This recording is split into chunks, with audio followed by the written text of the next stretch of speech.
నూరుకట్ల పిశాచం కథలు ఘోటకుడి కథ. ఒకానొకప్పుడు సీతాపురం గ్రామంలో లక్ష్మీపతి అనే భాగ్యవంతుడు ఉండేవాడు. వివాహమై ఎన్నేళ్లు గడిచినా ఆయనకు సంతానం కలుగలేదు. అందుకని ఎందరో సాధుపుంగవుల్ని సంప్రదించి ఎన్నో పూజలు వ్రతాలు చేయగా ఆయనకు ఒక కొడుకు పుట్టాడు. అతడికి నారాయణ అని పేరు పెట్టి అల్లారు ముద్దుగా పెంచసాగాడు లక్ష్మీపతి. లేకలేక పుట్టిన కొడుకని తల్లిదండ్రులు నారాయణని ఎంతో గారాబం చేసేవారు. కానీ అందువల్ల నారాయణ చెడిపోలేదు. బుద్ధిమంతుడని పేరు తెచ్చుకున్నాడు. చదువులో రాణించాడు. అందరి చేత మంచివాడు అనిపించుకున్నాడు. అతన్ని సీతాపురంలో అభిమానించని వారు లేరు. ఒకరోజు నారాయణ ఏదో పని మీద ఒంటెద్దు బండిలో పొరుగురికి వెళ్ళాడు. ఆ రోజు ఎండలు ఎక్కువగా ఉండటం వల్ల అతడికి దారిలోనే వడదెబ్బ తగిలింది. నోటమాట కూడా రాకపోతే దాహం వేస్తుందని బండితోలే శివయ్యకి సైగ చేసి స్పృహ తప్పి పడిపోయాడు. శివయ్య చుట్టుపక్కల చూసి ఎక్కడా జలాశయాలు కనబడకపోవటంతో మారు ఆలోచన చేయకుండా ఎద్దును అదిలించి బండిని త్వరగా పరిగెత్తించాడు. బండి పొరుగురు చేరగానే ముందుగా కనిపించిన ఇంటి ముందు బండిని ఆపి ఇంటి వాళ్లకు పరిస్థితి చెప్పుకున్నాడు. అదో పూరి గుడిసె. అందులో ఓ పేదవాడు తన కూతురు సునందతో ఉంటున్నాడు. అతడు ఏమాత్రం సంకోచించకుండా నారాయణను తన ఇంట్లోకి చేర్చి శీతలోపచారాలు చేశాడు. ప్రయోజనం కనిపించలేదు. అప్పుడు పేదవాడు సునందతో, అమ్మా, ఇతన్ని రక్షించడం మన వల్ల కాదు. నేను వెళ్ళి వైద్యుణ్ణి పిలుచుకొని వస్తాను. ఈలోగా ఇతడికి నీవు ఆగకుండా విష్ణుకర్రతో విసురుతూ ఉండు.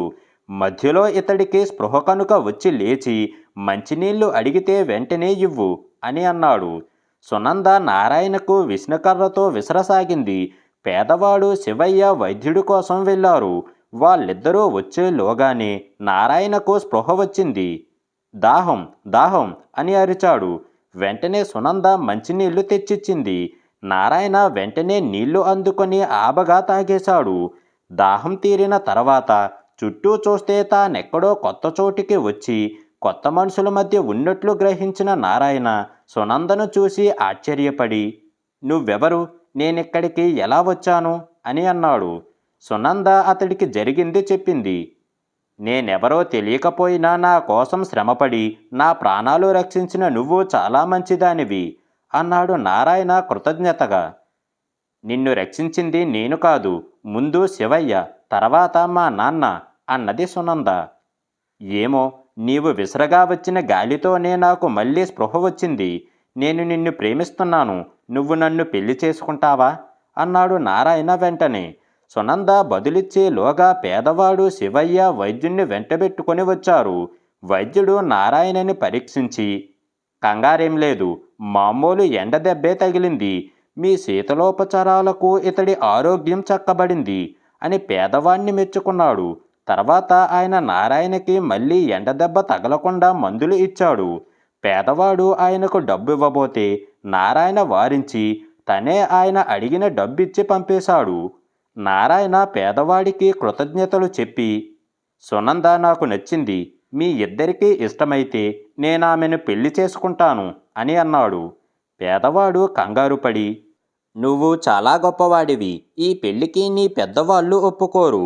నువ్వు వాళ్ళని ఒప్పించగలిగితే మీ పెళ్లికి నా అభ్యంతరం ఏమీ లేదు అని అన్నాడు. నా తల్లిదండ్రులు నా మాట కాదనరు. వాళ్ళని ఒప్పించి మీకు కబురు పంపుతాను అని నారాయణ పేదవాడి నుంచి సెలవు తీసుకున్నాడు. వాస్తవానికి నారాయణ ఆ ఊరు వచ్చింది అక్కడి గ్రామాధికారితో పనుండి. అందుకని అక్కడి నుంచి తిన్నగా గ్రామాధికారి ఇంటికి వెళ్ళాడు. ఆయన అతన్ని వచ్చిన పని అడిగి తెలుసుకున్నాడు. ఆయనకి నారాయణ అతడి మాట తీరు బాగా నచ్చాయి. అతన్ని అల్లుడిగా చేసుకుంటే బాగుంటుంది అనుకున్నాడు. నారాయణ వచ్చిన పని జయప్రదంగా ముగిసింది. గ్రామాధికారి అతడితో, నీకు నా కూతుర్నిచ్చి పెళ్లి చెయ్యాలి అనుకుంటున్నాను. మా అమ్మాయిని చూసి నీకు నచ్చితే చెప్పు. మీ నాన్నకి కబురు పెడతాను అని అన్నాడు. నారాయణ వెంటనే, నన్ను మీరు మన్నించాలి. నేను ఈ ఊర్లోనే ఉండే సునంద అనే అమ్మాయిని ప్రేమించాను. ఆమెనే పెళ్లి చేసుకోవాలి అనుకుంటున్నాను అని అన్నాడు. గ్రామాధికారి ముఖం చిన్నబోయింది. ఆయన నారాయణను అడిగి సునంద వివరాలు తెలుసుకొని, ఆమె నాకు తెలుసు, చాలా బుద్ధిమంతురాలు, మంచి నిర్ణయం తీసుకున్నావు, చాలా సంతోషం అని అన్నాడు. నారాయణ ఊరొదిలి వెళ్ళిపోయాక గ్రామాధికారి తిన్నగా పేదవాడి ఇంటికి వెళ్ళి, ఒరే, ఎవరో రాజుగారికి నీ గురించి తప్పుగా సమాచారం ఇచ్చారు. నిన్ను ఖైదు చేసి రాజధానికి పంపమని ఆయన నాతో చెప్పారు. అక్కడ నిన్ను ఉరితీస్తారు. నీ ప్రాణాలు దక్కాలంటే ఒక్కటే ఉపాయం. నేను నీ కోసం ఓ బండి ఏర్పాటు చేస్తాను. నువ్వు వెంటనే నీ కూతుర్ని తీసుకొని ఊరిదిలి పారిపో. నువ్వు దొరకలేదని రాజుగారికి ఏదో సర్ది చెప్పుకుంటానులే అని అన్నాడు. పేదవాడు గ్రామాధికారి మాటలు నమ్మి గజగజ వణికిపోయాడు. ఆయన చేస్తున్న సాయానికి కృతజ్ఞత ఎలా చెప్పుకోవాలో తెలియక కాళ్ళ మీద పడిపోయాడు. గ్రామాధికారి పేదవాణ్ణి, అతడి కూతుర్ని ఒక కేకారణ్యం మధ్యలో వదిలే ఏర్పాటు చేశాడు. అది దట్టమైన అడవి. చెట్లు ఆకులు ఎంత దట్టంగా ఉన్నాయంటే సూర్యరశ్మి కూడా వాటిని చీల్చుకొని అడవిలోకి రాలేకపోతుంది.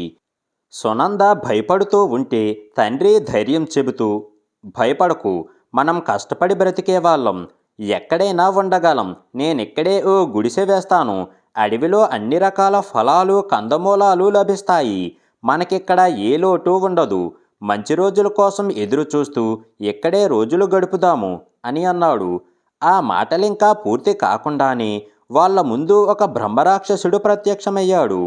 వాడి పర్వతాకారాన్ని, ఎర్రటి కనుగుడ్లని, వాడి ఒంటి మీద దట్టమైన రోమాల్ని చూసిన సునంద భయపడి కెవ్వున అరిచింది.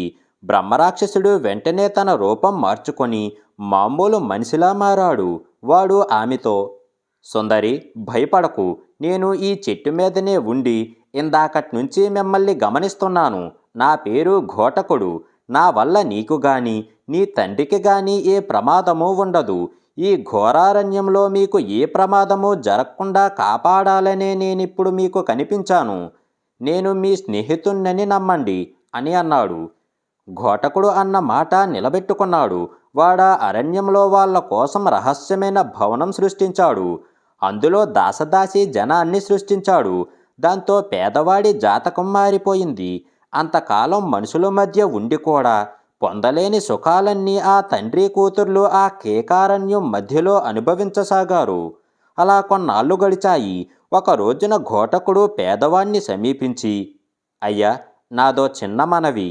నేను శాపవశాన బ్రహ్మరాక్షసుడునైనా దురదృష్టవంతుణ్ణి. నాకీ జీవితం బాగోలేదు. నాకెన్నో అద్భుత శక్తులు ఉన్నా అవి నా కోసం సంతోషం కలిగించడం లేదు. ఏ కన్నెపిల్ల అయినా నేనంటే ఇష్టపడి మనస్ఫూర్తిగా నన్ను వివాహం చేసుకుంటే నేను మళ్ళీ మానవుడిగా మారిపోతాను. కానీ అప్పుడు నా అద్భుత శక్తులన్నీ పోతాయి. అయినా అప్పుడు మనమందరం కలిసి హాయిగా ఉండగలమని నా నమ్మకం అని అన్నాడు. పేదవాడు వెంటనే, అయ్యా, నీవు నాకు చేసిన ఉపకారం సామాన్యమైనది కాదు. అది నేను బ్రతికున్నంతకాలం మర్చిపోలేను. నీ శాప విముక్తి కోసం నేను ఏం చెయ్యడానికైనా సిద్ధం. అయితే నా కూతురి విషయంలో మాటివ్వడానికి నేను అశక్తుణ్ణి. సునంద సర్వస్వతంత్రురాలు.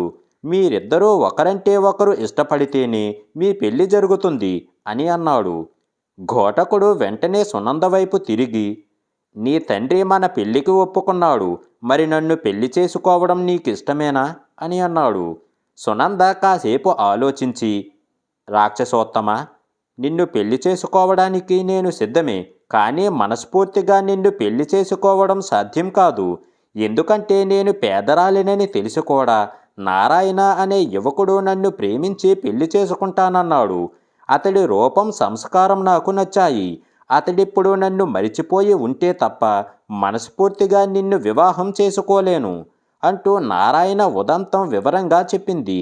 ఘోటకుడు వెంటనే అక్కడి నుంచి మాయమై వెళ్ళి సీతాపురం చేరుకొని మానవ రూపంలో లక్ష్మీపతి ఇల్లు చేరుకున్నాడు.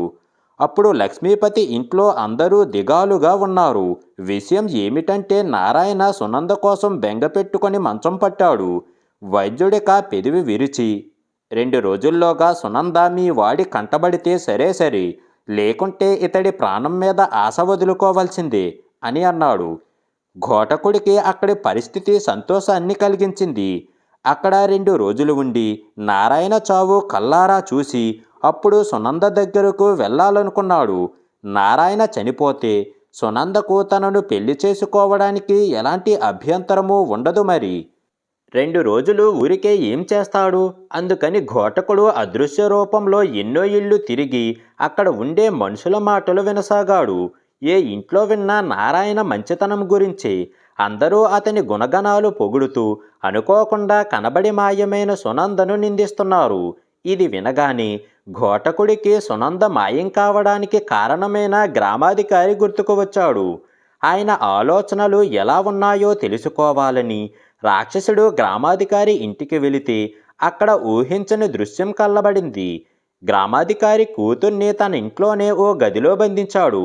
ఆమెకు తిండి పెట్టడానికి తనే స్వయంగా లోపలికి వెడితే ఆయన కూతురు, సునంద ఎక్కడ ఉన్నదో నీకు తెలుసు. ఆ విషయం లక్ష్మీపతి గారికి చెప్పి నారాయణ ప్రాణాలు రక్షించడానికి బదులు సునందను నువ్వే ఎక్కడికో పంపావన్న రహస్యం బయట పెడతానన్న భయంతో నన్నే ఈ ఇంట్లో బందీని చేశావు. ఇది చాలా అన్యాయం అని అన్నది. నేను గ్రామాధికారిని.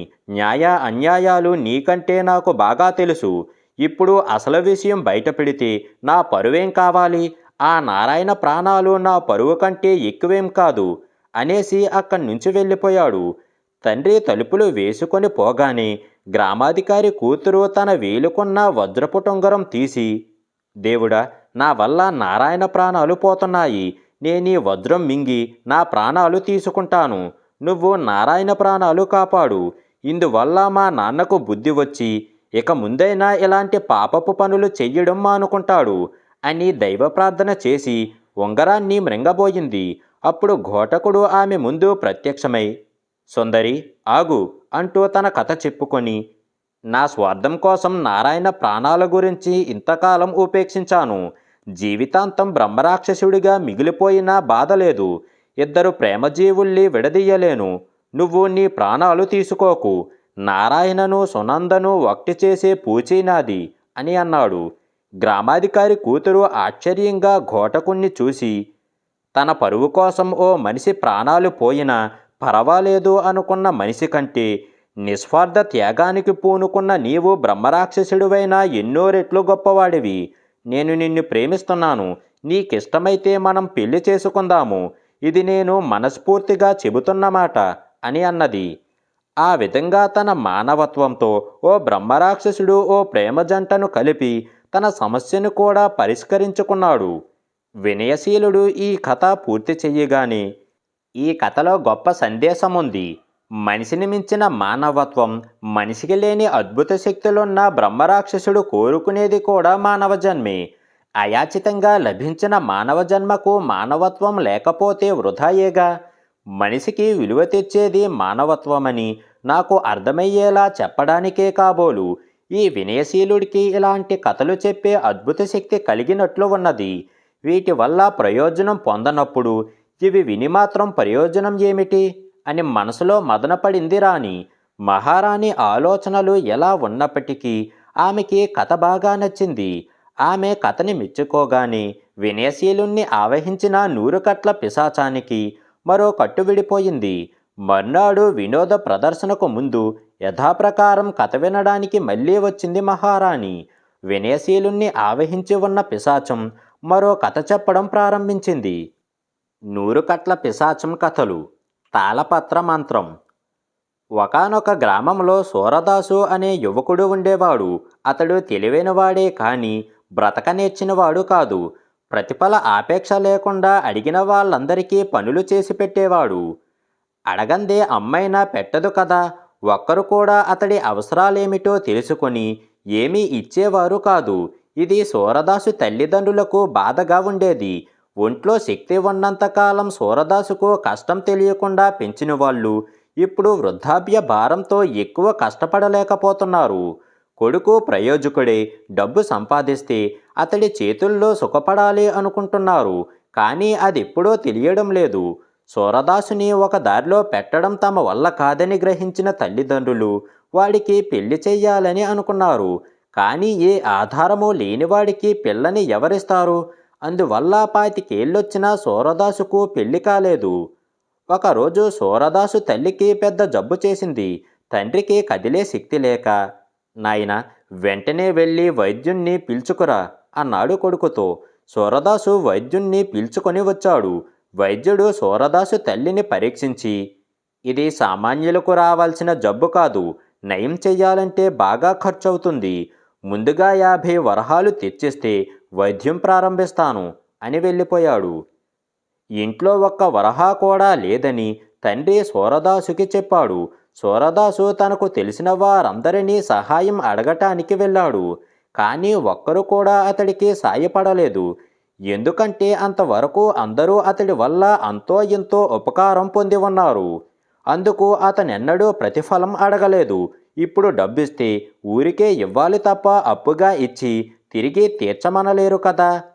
మొదలే లేదని 4 సానుభూతి కబుర్లు చెబితే సరిపోతుంది కదా అనుకున్నారు వారంతా.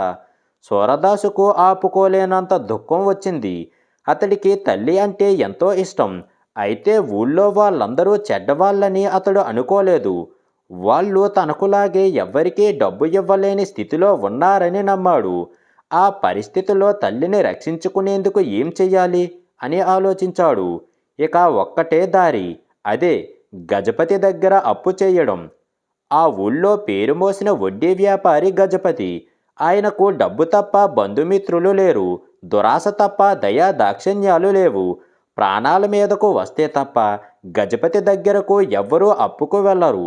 సూరదాసు గజపతి వద్దకు వెళ్ళి గజపతి వాడితో, ఏమైనా తాకట్టుగా పెడితే తప్ప నీకు నేను అప్పు ఇవ్వను అని చెప్పాడు. సూరదాసు కాసేపు ఆలోచించి, నా దగ్గర తాకట్టు పెట్టడానికి వస్తువులేమీ లేవు. ఇల్లు పొలం ఉన్నాయి. అవి తాకట్టు పెట్టుకుంటావా అని అన్నాడు. గజపతి నవ్వి, ఇప్పటికే మీ ఇంట్లో బంగారం, మీ ఇల్లు పొలం అన్నీ నా దగ్గరే తాకట్టులో ఉన్నాయి. అవి కాక ఇంకేమైనా ఉంటే చెప్పు అని అన్నాడు. సూరదాసుకు కళ్ళు తిరిగినట్లు అయ్యింది. అతడు చటుక్కున తండ్రి వద్దకు వెళ్ళి, ఇప్పుడు అమ్మను నేనెలా రక్షించుకునేది? ఇంట్లో తాకట్టు పెట్టడానికి కూడా ఏమీ లేవు అని గోల పెట్టాడు. నాయనా, కష్టపడితే తప్ప డబ్బు దొరకదు. మీ అమ్మ నేను ముసలివాళ్ళమైపోయాం. నీకు డబ్బు సంపాదించే తెలివి లేదు. మేము బ్రతికున్నంత కాలమైనా నువ్వు కష్టపడకూడదని అప్పో సప్పో చేసి ఎలాగో రోజులు వెళ్ళబుచ్చుతున్నాము. నువ్వేమీ బాధపడకు. అదృష్టముంటే నీ తల్లి బ్రతుకుతుంది అన్నాడు సూరదాసు తండ్రి ఓదార్పుగా. సూరదాసు మళ్ళీ గజపతి వద్దకే వెళ్ళి, నా తల్లిని బ్రతికించుకునేందుకు మీరు తప్ప మరో దారి లేదు. మీరు ఏం చెబితే అది చేస్తాను. ముందు నాకు 50 వరహాలివ్వండి అని అన్నాడు. సరే, నేను నీకు 50 వరహాలిస్తాను. నా బాకీ తీరేదాకా నువ్వు రోజు ఉదయం నుంచి సాయంత్రం దాకా నా ఇంట్లో పని చెయ్యాలి అన్నాడు గజపతి. గతిలేక సూరదాసు సరేనన్నాడు. తర్వాత గజపతి ఇచ్చిన డబ్బు తీసుకొని వైద్యుణ్ణి వెంటబెట్టుకొని ఇంటికి వెళ్ళాడు సూరదాసు. తండ్రి జరిగింది విని, నాయనా, నువ్వెళ్ళి రోజంతా ఆ గజపతి ఇంట్లో కష్టపడితే మనకు రోజులెలా గడుస్తాయి? నీ తల్లి వైద్యానికి ఇంకా డబ్బు కావాలంటే ఎక్కడి నుంచి వస్తుంది? గజపతి బాకీ ఎలా తీరుతుంది అని ఎంతో ఆవేదన చెందాడు. సూరదాసు తండ్రికి బదులివ్వలేదు. అన్నింటికీ దేవుడి మీదనే భారం వేసి అతడు గజపతి ఇంట్లో పని చెయ్యడానికి వెళ్ళాడు. గజపతి అతన్ని దొడ్లో మొక్కలు పాతడానికి గోతులు తీయమన్నాడు. సూరదాసు గుణపం తీసుకొని ఇలా పని ప్రారంభించాడో లేదో కంగుమని చప్పుడయ్యింది. ఏమిటా అని చూస్తే పాతకాలపు రాగిబిందె. సూరదాసు బయటికి తీసి చూశాడు. దాని మీద, ఇందులో 2 వస్తువులున్నాయి. ఈ బిందె ఎవరికి దొరికినా ఇందులోని ఒక వస్తువును మాత్రమే ఉంచుకొని రెండవది మరో వ్యక్తికి దానం చెయ్యాలి అని వ్రాసి ఉన్నది. సూరదాసు వెంటనే గజపతిని పిలిచి ఆ బిందెను చూపించి, అయ్యా, మీ పెరట్లో దొరికింది కాబట్టి ఈ బిందె మీదే అని అన్నాడు. గజపతి బిందె మీద వ్రాతను చదివి, ఇందులో ఎలాంటి వస్తువులున్నాయో ఏమిటో, వ్రాసిన ప్రకారం ఒకటి ఎవరికైనా దానం చెయ్యకపోతే కీడు వాటిల్లగలదు అనుకుంటూ మూత తెరిచాడు. ఆ బిందెలో ఒక తాళపత్రం, బంగారు కాసుల మూట ఉన్నాయి. గజపతి బంగారు కాసుల మూట తీసుకొని తాళపత్రాన్ని సూరదాసుకు దానం చేశాడు. సూరదాసు అందుకు నొచ్చుకోకుండా, అయ్యా, నా కారణంగా తమకు బోలెడు ధనం లభించింది. అందుకు ప్రతిఫలంగా నేను మిమ్మల్ని డబ్బు అడగను. కానీ బాకీ తీరేదాకా మీ ఇంట్లో పని చేయాలన్న షరతు వెనక్కు తీసుకోండి అని అన్నాడు. పెరట్లో బిందె దొరకడం నా అదృష్టం. అదృష్టం నీదే అయితే ఇలాంటి బిందె నీ ఇంటి పెరట్లోనే దొరకొచ్చు కదా. అయినా ప్రతిఫలంగా నీకు నేను తాళపత్రాన్ని ఇవ్వనే ఇచ్చాను. మారు మాట్లాడకుండా మిగతా పని చెయ్యి అన్నాడు గజపతి. ఆయన వెళ్ళిపోయాక సూరదాసు తన దురదృష్టాన్ని నిందించుకుంటూ ఆ తాళపత్రాన్ని శ్రద్ధగా చూశాడు. దానిపైన చదవడానికి క్లిష్టమనిపించే పదాలతో ఓ సంస్కృత శ్లోకం వ్రాసి ఉన్నది. సూరదాసు కష్టపడి ఎలాగో కూడబలుక్కొని చదివాడు. అంతే, అతడు ముందు ఓ నల్లటి యువకుడు ప్రత్యక్షమయ్యాడు. ఎవరు నువ్వు అన్నాడు సూరదాసు ఆశ్చర్యంగా. నువ్వు తాళపత్ర గ్రంథంలో మంత్రాన్ని చదివావుగా. ఈనాటి నుంచి నేను నీ సేవకుణ్ణి. నీకేం కావాలో ఆజ్ఞాపించు అన్నాడు ఆ నల్లటి యువకుడు. నీకు ఈ తాళపత్ర మంత్రానికి సంబంధం ఏమిటి అన్నాడు సూరదాసు. నేనొక ఉపకార దేవత అంశలో పుట్టాను. ఒకానొకప్పుడు నేను ప్రతివారికి ఉపకారం చేస్తూ ఉండేవాణ్ణి. నా మంచితనాన్ని కనిపెట్టి అడ్డమైన వాళ్ళు నా ద్వారా వాళ్ళ ప్రయోజనాలు సాధించేవారు.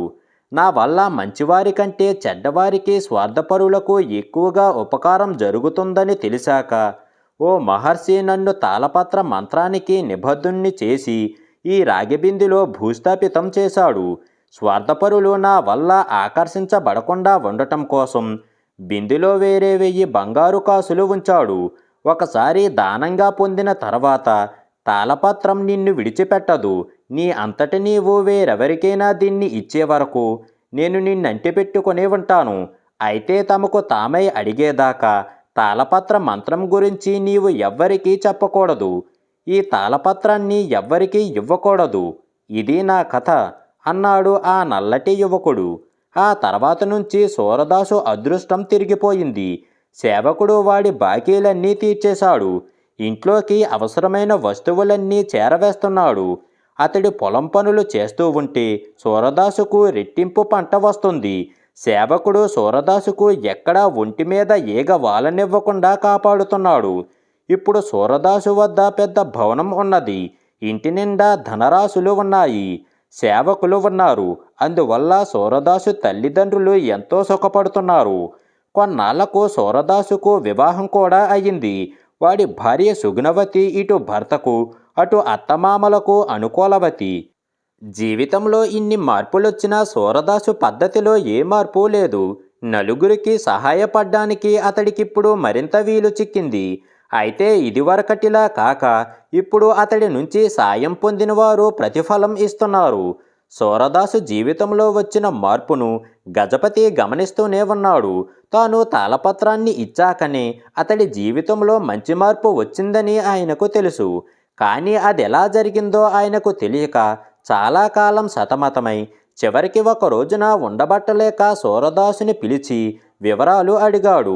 సూరదాసు ఆయనకు దాచకుండా మొత్తం నిజం చెప్పేశాడు. 1000 బంగారు కాసులకు కక్కుర్తుపడి గొప్ప అదృష్టాన్ని కాదనుకున్నందుకు బాధపడి, నా కారణంగానే నీకింత మేలు జరిగింది. నీకు రాగిబిందులో లభించిన 1000 బంగారు కాసులు ఇచ్చేస్తాను. ఆ తాళపత్రాన్ని నాకిచ్చేయి అన్నాడు గజపతి. ఇందుకు సూరదాసు చాలా సంతోషంగా అంగీకరించాడు. ఈలోగా సూరదాసు సేవకుడు సూరదాసు భార్యను కలుసుకొని, అమ్మ, నేను వెళ్ళవలసిన పరిస్థితి ఏర్పడింది. ఇంతకాలం నేను నీ భర్తను సేవించుకున్నాను. అదే విధంగా నీవు ఆయన్ని సేవించుకొని సుఖపెట్టు.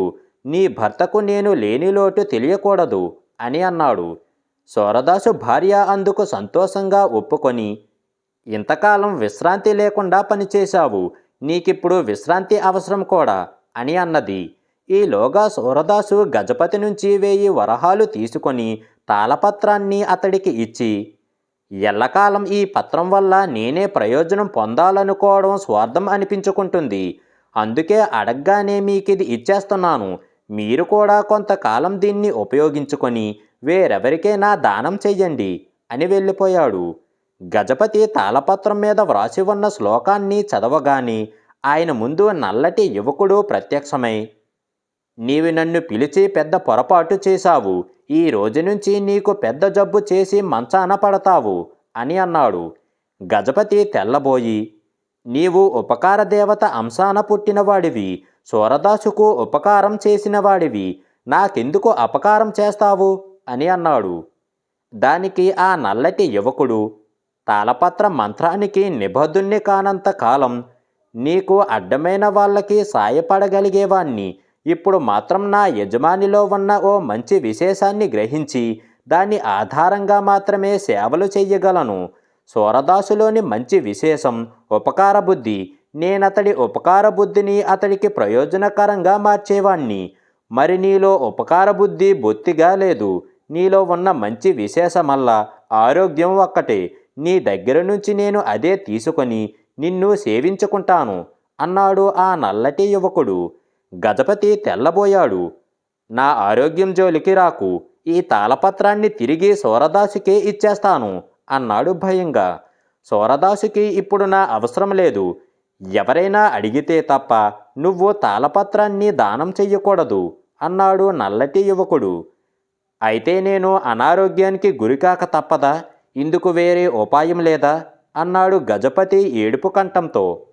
లేకెం, మంచి ఉపాయమే ఉన్నది.